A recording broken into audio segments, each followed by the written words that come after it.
히브리서의 기록 목적은 모진 박해로 인하여 기독교에서 유대교로 회귀하려는 유대인 그리스도인들의 신앙을 굳게 하기 위함입니다.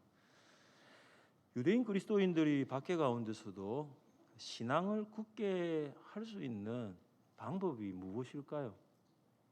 박해는 있습니다. 그 박해 가운데서 신앙이 흔들리지 아니하고 굳게 할 수 있는 방법이 무엇일까요?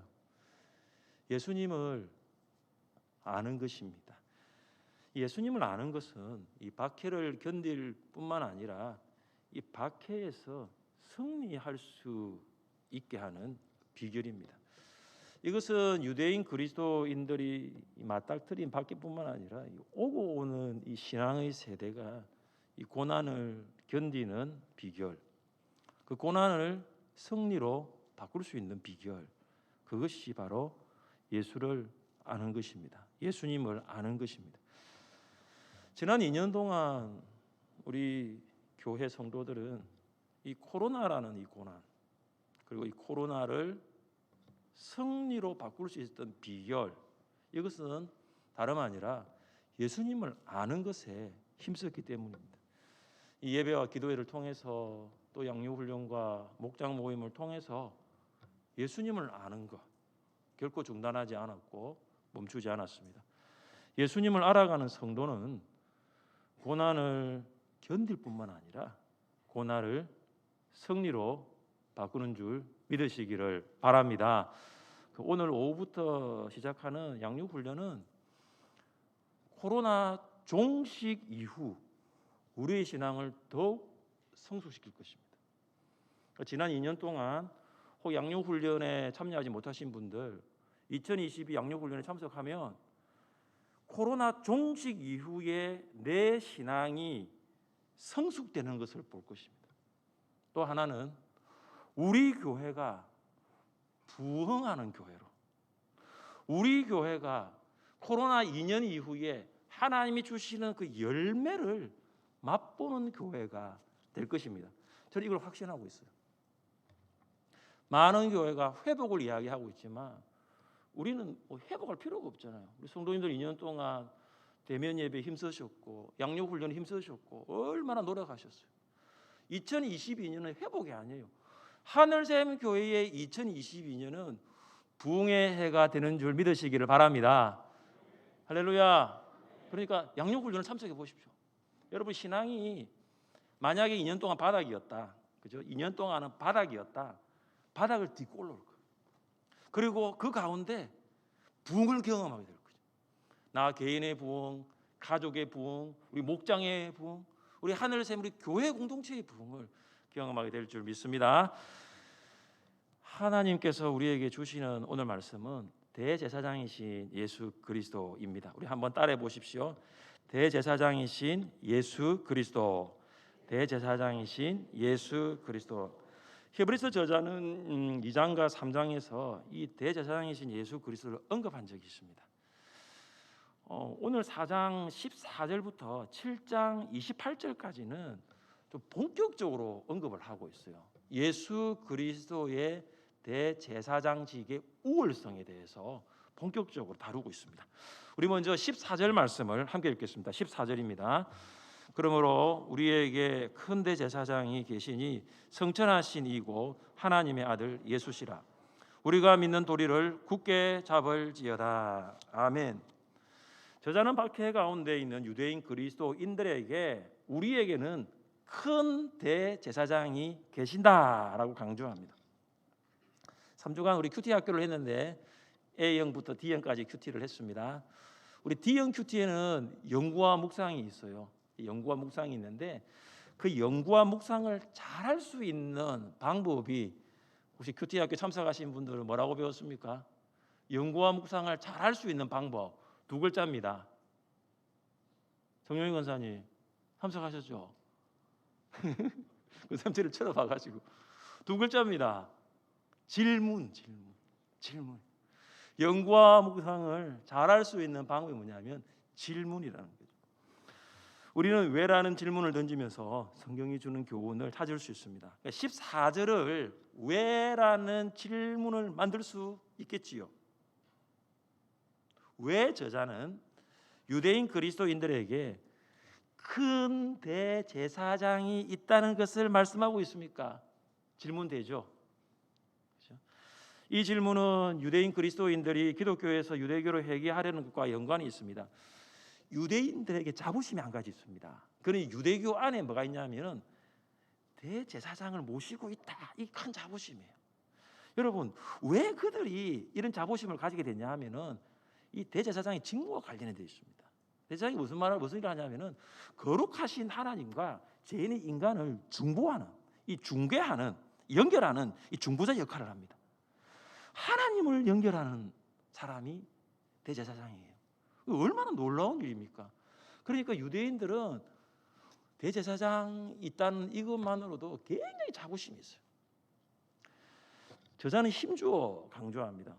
유대인 그리스도인 여러분, 유대교에는 대제사장이 있지만 우리 기독교에는 큰 대제사장이 계십니다.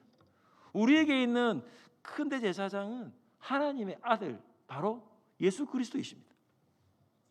저자는 먼저 유대인들이 잘 알고 있는 이 대제사장의 자격과 직무에 대해 설명합니다. 먼저 대제사장의 자격입니다. 5장 4절입니다. 이 종기는 아무도 스스로 취하지 못하고 오직 아론과 같이 하나님의 부르심을 받은 자라야 할 것이니라. 대제사장의 자격은 하나님의 부르심입니다. 사람이 원한다고 해서 스스로 될 수 있는 것이 아닙니다. 어떤 인간의 권위로 이제부터 대제사장입니다라고 인간의 권위로 세울 수 있는 것도 아닙니다. 대제사장은 오직 하나님의 부르심을 받은 사람입니다. 하나님께서 모세에게 이렇게 명령하셨어요. 우리 같이 한번 읽어보겠습니다. 네, 다시 한번 읽어보겠습니다. 너는 이스라엘 자손 중 내 형 아론과 그의 아들들 곧 아론과 아론의 아들들 나답과 아비후와 엘라살과 이다말을 그와 함께 내게로 나오게 하여 나를 섬기는 제사장 직분을 행하게 하되. 아멘. 그러니까 하나님께서 모세에게 직접 말씀하신 거예요. 대제사장은 아론과 같이 하나님의 부르심을 받은 사람입니다. 그러니까 본인이 원한다고 해서 나 하고 싶어요 한다고 해서 되는 것이 아니라 하나님이 부르셔서 세우시는 것입니다. 여러분, 직분은 하나님의 부르심이에요. 직분자는 하나님의 부르심을 받은 사람입니다. 여기에 우리 항존 직분자들 계시죠? 우리 장로님, 우리 안수 집사님, 우리 권사님 항존 직분자입니다. 공동의회 때 세례 교인들이 투표를 통하여 사람들 가운데서 선택을 하였습니다. 그러나 우리는 그 투표의 결과가 하나님의 부르심인 줄 믿고 고백합니다. 모든 성도들은 투표의 결과에 감사해야 하고 피택자들, 직분을 받게 된 피택자들은 그 투표의 결과에 순종해야 합니다. 4월 17일 부활주일에는 안수 집사 10인 선출을 위한 공동의회가 있습니다. 우리 세례교인 성도님들, 하나님께서 부르시는 직분자들을 위해서 기도하십시오. 그리고 마음을 하나로 합해 주십시오. 누구보다도 남자 서리 집사님들 중에 안수 집사 후보자들은 하나님의 부르심을 위하여 기도하십시오. 또한 하나님께서 부르실 때 그 부르심에 순종할 수 있기를 바랍니다.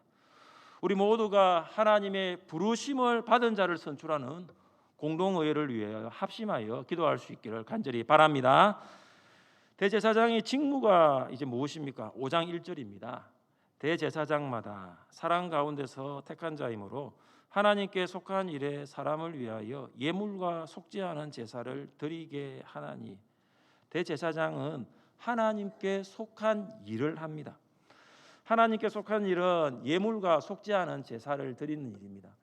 여기 예물과 속죄하는 제사를 두 개가 아니고 하나로 보시면 되는데 바로 죄 사함을 위해 드리는 제사로 보시면 됩니다. 그래서 예물과 속죄하는 제사는 대속죄일과 깊은 관련이 있습니다. 대제사장은 7월 12일 대속죄일에 1년에 한 번 지성소로 들어갑니다. 그는 백성의 죄를 사하기 위하여 수송아지를 속죄 제물로 삼아 피를 가지고 지성소에 들어갑니다. 송아지의 피를 속죄소 동편에 뿌리고 그리고 속죄소 앞에 7번 뿌려 백성의 죄를 속합니다. 대제사장이 백성을 위해 속죄 제사를 드리는 중보자라는 것을 말하고 있습니다. 대제사장의 직무가 또 무엇입니까? 2절입니다. 그가 무식하고 미혹된 자를 능히 용납할 수 있는 것은 자기도 연약에 휩싸여 있음이라. 이 대제사장은 무식하고 미혹한 백성을 용납합니다.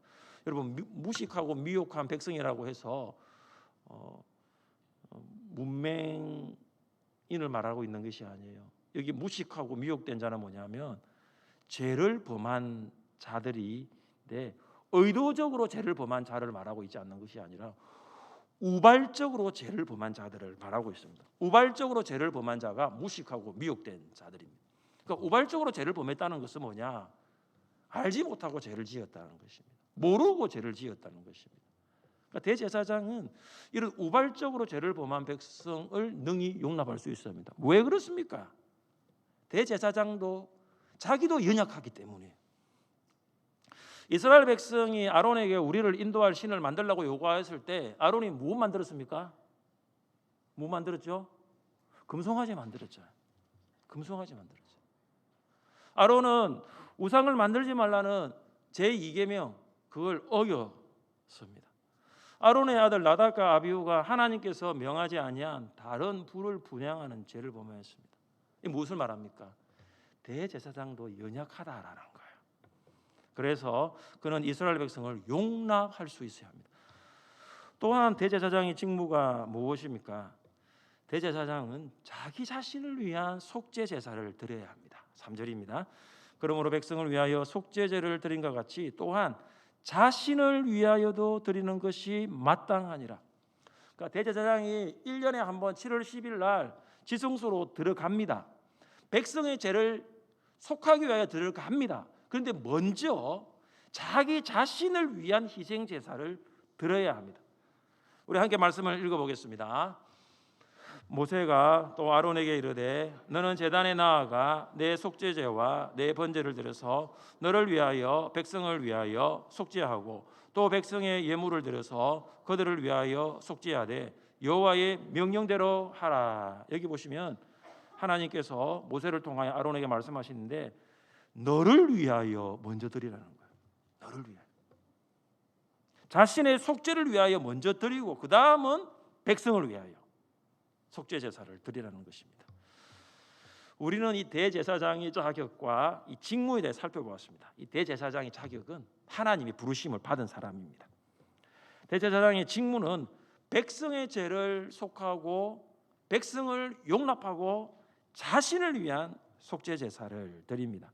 그런데 한 가지 중요한 것은 대제사장이 참 연약하다는 거예요. 자기도 연약하다는 거죠. 그래서 자기를 위해서도 제사를 해야 합니다. 이제 대제사장이신 예수 그리스도에 대해서 살펴보겠습니다. 예수 그리스도는 어떻게 대제사장이 되셨습니까? 5절입니다. 또한 이와 같이 그리스도께서 대제사장이 되심도 스스로 영광을 취하심이 아니요 오직 말씀하신 이가 그에게 이르시되 너는 내 아들이니 내가 오늘 너를 낳았다 하셨고, 아론이 하나님의 부르심에 의하여 대제사장이 된 것처럼 예수님께서도 하나님의 부르심에 의하여 대제사장이 되셨습니다. 하나님께서 예수님께 이렇게 부르십니다. 너는 내 아들이니 내가 오늘 너를 낳았다. 하나님의 아들로 부르십니다. 저자는 예수 그리스도의 대제사장직을 증명하기 위하여 시편 110편 4절을 인용합니다. 6절 말씀입니다. 또한 이와 같이 다른 데서 말씀하시되 내가 영원히 멜기세덱의 반차를 따르는 제사장이라. 이게 멜기세덱이 나옵니다. 이 멜기세덱은 살렘 왕이면서 동시에 지극히 높으신 하나님의 제사장이었습니다. 왜 저자가 멜기세덱이라는 사람을 언급하느냐? 예수님은 아론의 반차를 따른 인간 대제사장이 아니다라는 거예요. 예수님은 멜기세덱의 반차를 따르는 영원한 대제사장임을 강조합니다. 왜 저자는 예수님이 멜기세덱의 반차를 따르는 대제사장이라고 합니까? 여러분, 이스라엘의 대제사장은 이 레위 지파에서 나왔어요. 그러니까 아론 자손의 계열이었습니다. 레위 지파가 아니면, 아론 자손의 계열이 아니면 대제사장이 될 수가 없습니다. 그런데 예수님은 레위 지파도 아니고 아론 계열의 후손도 아닙니다. 히브리서 저자는 예수 그리스도를 아론의 계열이 아니라 멜기세덱의 계열을 따른 제사장으로 설명합니다. 아론의 계열을 따른 대제사장 중에 영원한 대제사장은 아무도 없었습니다. 그러나 멜기세덱의 계열을 따르는 대제사장 예수 그리스도는 영원하십니다. 사랑하는 성도 여러분, 예수 그리스도의 대제사장직은 아론 계보의 대제사장직보다 더 위대하다는 것을 믿을 수 있기를 바랍니다. 이유가 뭐냐면 아론 계열의 대제사장직은 영원하지 않다는 거예요. 계속 사람이 바뀝니다. 그러나 예수 그리스도의 대제사장직은 바뀌지 않아요. 영원합니다. 여러분, 영원한 것과 영원하지 않는 것 두 개 중에 어떤 것이 더 위대하다라고 말할 수 있습니까? 영원한 것입니까? 영원하지 않은 것입니까? 그러니까 예수 그리스도는 영원한 대제사장이기 때문에 유대인 그리스도인들이요, 다시 기독교에서 유대교로 돌아갈 필요가 없습니다. 다시 기독교에서 유대교로 돌아갔어도 안 됩니다 라고 강조하고 있는 것입니다. 영원한 대제사장이신 예수 그리스도가 무슨 일을 하셨습니까? 우리 함께 7절 말씀을 읽어보겠습니다. 7절입니다. 그는 육체에 계실 때에 자기를 죽음에서 능히 구원하실 이에게 심한 통곡과 눈물로 간구와 소원을 올렸고 그의 경건하심으로 말미암아 들으심을 얻었느니라. 아멘. 영원하신 대제사장 예수 그리스도께서 무슨 일을 하셨습니까? 7절 말씀을 딱 요약하면 대제사장 예수 그리스도는 기도하셨습니다. 예수 그리스도께서는 통곡과 눈물로 하나님 앞에 기도하셨습니다. 사랑하는 성도 여러분, 7절 말씀을 보면서 이 예수님께서 언제 이런 기도를 드렸을까요? 어디서 이런 기도를 하셨을까요? 언제죠? 십자가를 지시기 전날. 어디서 이런 기도를 드리셨어요? 겟세마네 동산이죠. 겟세마네 동산에서 예수님은 통곡과 눈물로 기도하셨습니다. 땀방울이 빗방울 같이 될 정도로 통곡과 눈물로 기도하셨어요. 예수님께서 그렇게 기도하셨을 때가 언제입니까? 오늘 7절 시작은 이렇게 말씀하고 있죠. 그는 육체에 계실 때에, 그는 육체에 계실 때에, 예수님이 우리와 똑같은 육체를 가지셨을 때에, 우리가 똑같은 육신을 입고 있을 때에 통곡과 눈물로 기도하셨습니다. 여기서 우리는 예수님의 기도와 우리의 기도가 어떤가 비교할 필요가 있는 거죠. 예수님의 기도와 나의 기도가 어떤지를 한번 생각해 보십시오. 여러분, 통곡하면서 기도하신 적 있으세요? 여러분, 눈물 흘리면서 기도하신 적 있으세요? 가슴을 치면서 눈물을 뿌리면서 기도하신 적 있으세요? 제5회 하늘샘 MIP 전체 기도회가 3월 19일 날 있습니다.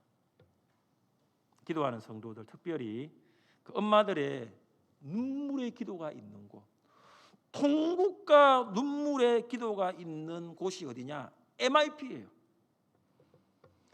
자녀를 위한 가장 최고의 선물 무엇일까요? 많이 이야기할 수 있죠. 우리가 신앙의 관점에서 봤을 때 자녀를 위한 가장 최고의 선물은 눈물의 기도예요. 눈물의 기도. 눈물로 기도하는 자의 자녀, 눈물로 기도하는 부모님의 자녀, 눈물로 기도하는 어머니의 자녀는 결코 망하지 않는 줄 믿으시기를 바랍니다. 눈물로 기도하는 부모의 자녀는 반드시 하나님께로 돌아오게 되어 있어요. 예수님은 영원한 대제사장으로 하나님의 부르심을 받았지만 연약한 육신을 가지신 예수님이셨어요. 그래서 예수님께서도 이렇게 기도하셨지 않습니까? 아버지여, 만일 아버지의 뜻이거든 이 잔을 내게서 옮기시옵소서. 아버지여, 만일 아버지의 뜻이거든 이 잔을 내게서 옮기시옵소서. 육체로 계셨으니까. 그러나 내 원대로 마시옵고 아버지의 원대로 되기를 원하나이다. 연약한 육신을 입고 계신 예수님, 십자가의 잔에 옮겨지기를 원하셨습니다.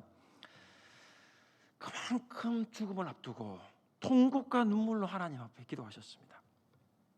하나님께서는 예수님의 눈물의 기도를 들으셨습니다. 예수님은 순종함으로 대제사장의 직무를 다 감당하시고 사망에서 부활하셨습니다. 그리고 예수님은 성천하셔서 하나님 보좌 우편에 계십니다. 예수님은 아론의 대제사장들과는 달리 영원한 속죄를 이루셨어요. 완전한 속죄를 이루셨어요. 그래서 박해 가운데 있는 유대인 그리스도인들은 지금 누구를 믿어야 되느냐? 아론의 대제사장이 아니라 대제사장이신 바로 예수 그리스도를 믿어야 하는 것입니다. 사랑하는 성도 여러분, 유대인 그리스도인들이 대제사장이신 예수 그리스도를 믿는다면 그들이 무엇을 해야 할까요? 오늘 설교 제목이 대제사장이신 예수 그리스도입니다. 우리가 그 대제사장 예수 그리스도를 믿는다면 우리는 무엇을 해야 할까요? 그 질문에 대한 대답이 오늘 4장 15절과 16절에 있습니다. 4장 15절과 16절을 함께 읽겠습니다. 우리에게 있는 대제사장은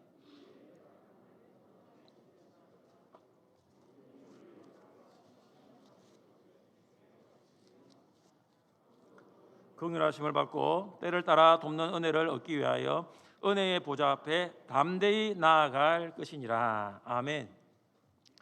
대제사장이신 예수 그리스도를 믿는다면 우리는 고난 가운데서 오늘 15절 16절을 딱 두 단어로 이야기하면 기도해야 합니다. 기도해야. 인간 대제사장이 아니라 영원한 대제사장이신 예수 그리스도를 믿는다면 우리는 기도해야 합니다. 사랑하는 성도 여러분, 왜 우리가 기도해야 할까요? 예수님이 우리의 연약함을 동정하시기 때문입니다. 동정은 공감과 다른 단어입니다. 공감은 같은 감정, 같은 느낌을 가지는 것을 말합니다. 상담 기술 중에 공감적 경청이 있습니다. 이 공감적 경청은 상대방의 입장에서 감정과 의도를 이해하고 반응하는 것입니다. 상담자가 내담자의 감정과 이 의도를 이해하고 반응하는 표시로 눈을 마주친다거나 또 고개를 끄덕인다거나 이렇게 하면서 내가 지금 내담자 당신의 그 마음을 내가 충분히 공감합니다. 제가 이해하고 있습니다. 고개를 끄덕이고 그리고 눈을 마주칩니다. 이것만 하더라도 내담자는 엄청난 위로를 받습니다. 아주 큰 격려를 받습니다. 여러분, 동정은 공감이 아니에요. 동정은 공감을 넘어 실제로 도움을 주는 행동이에요. 여러분, 동정은 남의 형편을 이해합니다. 공감합니다. 그러나 그뿐만 아니라 실제로 도와주는 거라니까요. 예수님 당연히 우리의 감정과 우리의 형편을 공감하십니다. 그뿐만 아닙니다. 예수님은 실제로 우리를 도와주시는 분이에요. 믿으십니까? 할렐루야. 예수님은 우리를 이해하시는 분이에요. 그 이해하는 것뿐만 아니라 도와주시는 분이에요. 우리가 대제사장이신 예수 그리스도께서 우리를 실제로 도와주시는 분이심을 어떻게 믿을 수 있습니까? 15절입니다. 15절 하반절입니다. 모든 일에 우리와 똑같이 시험을 받으신 이로되 죄는 없으시니라. 예수님께서 우리를 실제로 도와주실 수 있는 이유가 뭐냐 하면 우리와 똑같이 시험을 받으셨기 때문입니다. 예수님이 우리의 모든 어려움을 경험하셨기 때문에 실제로 도와줄 수 있는 거예요. 예수님 참 가난했습니다. 경제적인 어려움을 예수님은 경험하셨어요. 예수님은 태어나셔서 말 구유에 누이셨습니다. 예수님은 집이 없었습니다. 무주택자였습니다. 그래서 예수님은 여우도 굴이 있고 공중의 새도 거처가 있으되 인자는 머리 둘 곳이 없다. 예수님은 온갖 스트레스를 경험하셨어요.